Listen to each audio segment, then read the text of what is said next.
C'est un séisme politique dans le bastion historique du RDPC. La région du Sud, berceau de Paul Biya, un cadre défie les ordres du comité central, triomphe aux urnes et risque l'exclusion pour l'exemple. Éric Gervendo, fraîchement élu président du Conseil national du Sud, est convoqué le 22 janvier 2026 devant l'instance disciplinaire du parti dans un bras de fer qui oppose ambition locale et autorité centrale. Un scrutin marquant plus qu'une simple élection. Le 17 décembre 2025, après 48 heures de scrutin chaotique à Ebolova, Éric Gervendo l'emporte avec 66 voix contre 22 pour Antoine Bikoro, le candidat investi par le comité central du RDPC. Antoine Bikoro, ex-directeur adjoint du chantier naval, est soutenu par qui? Jacques Famendongo, ministre d'État en charge de l'enseignement supérieur et patron du parti dans le Sud, voit sa victoire initiale annulée en 2 heures face à une contestation virulente des conseillers régionaux. Ce pli fermé des instructions centrales portées par Famendongo et d'autres figures comme Minette Lebom Lelika est littéralement froissé et jeté, symbolisant un camouflet inédit dans cette région dite socle granit du RDPC. Éric Gervendo, commandant des douanes et chef de la division des enquêtes à la direction générale des douanes, n'est pas un novice. Diplômé de l'ENAM, grand officier de l'ordre national de la valeur, il incarne un leadership forgé dans l'expertise antifraude et le développement régional.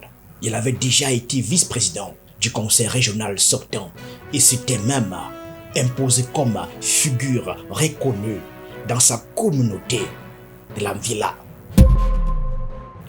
Face à lui, Jacques Famendongo, membre du bureau politique du RDPC et secrétaire à la communication, se serait senti publiquement humilié par cette défiance ouverte à ses consignes.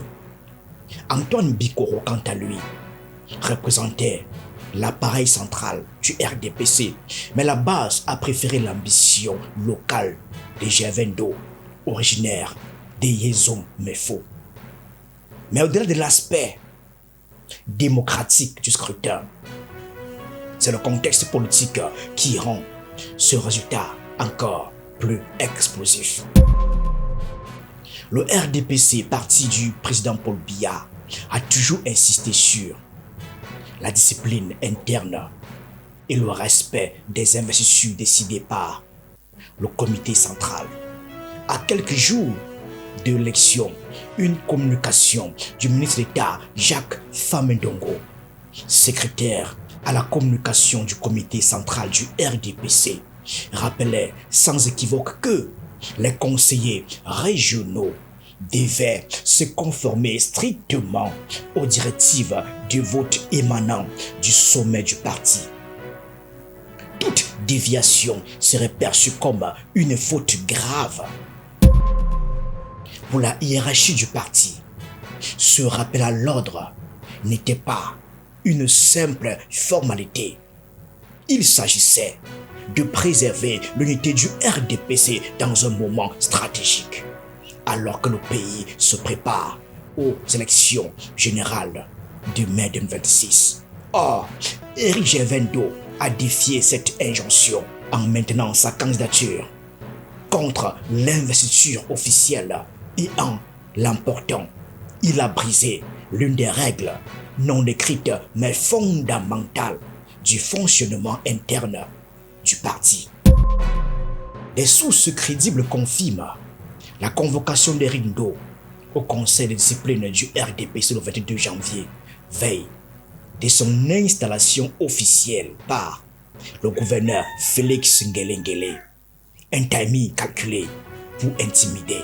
Sa convocation intervient précisément en raison de ce qu'on considère comme une insubordination politique, au moment même où la hiérarchie veut envoyer un signal fort à tous ceux qui pourraient être tentés de contester l'autorité du comité central lors des prochaines échéances législatives et municipales.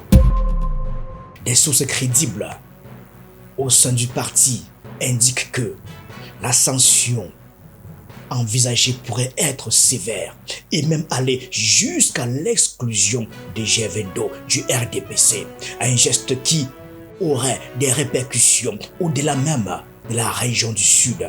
Cette rigueur disciplinaire est présentée ici comme une leçon à la base militante. Contestation et velléité d'autonomie interne ne seront plus tolérés au sein du parti. Jacques Famindongo aurait donc vécu l'élection de Gervais-Ndo comme un affront direct. Les consignes du comité central, portées avec insistance par le ministre et soutien d'Antoine Bikoro Allo, ont été perçues comme jetées à la poubelle par Gervais-Ndo et sa coalition de conseillers. Cette humiliation ressentie ne se limite pas à une simple divergence stratégique. Elle s'est transformée en un conflit de prestige dans lequel Jacques Famindongo chercherait désormais à affirmer son autorité et à dissuader toute future contestation au sein du RDPC dans le Sud. La convocation disciplinaire n'a pas laissé indifférente une partie de la base militante. Plusieurs conseillers régionaux du Sud ont d'ores et déjà exprimé leur soutien à Gervais-Ndo et annoncé qu'ils se rendraient à Yaoundé pour la défendre devant le comité central. Ils dénoncent ici une procédure qui s'apparente selon eux à une répression politique cible plutôt qu'à une simple application des statuts du parti. Pour ces militants, Gervais-Ndo aurait incarné une inspiration ou alors une aspiration démocratique réelle au sein du RDPC en respectant la volonté des élus régionaux plutôt que des directives externes. Certains turiféraires parlent déjà de rébellion à sanctionner sévèrement pour étouffer toute velléité avant les municipales et législatives.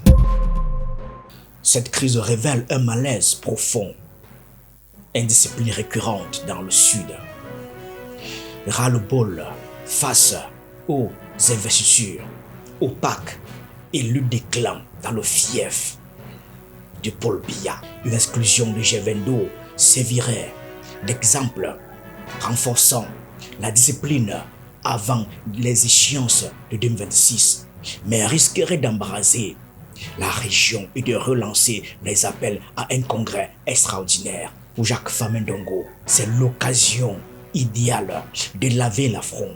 Pour Gervais-Ndo, un pari sur le soutien populaire qui pourrait redéfinir les rapports de force au RDPC. Restez branchés pour les développements du 22 janvier. Merci de votre attention.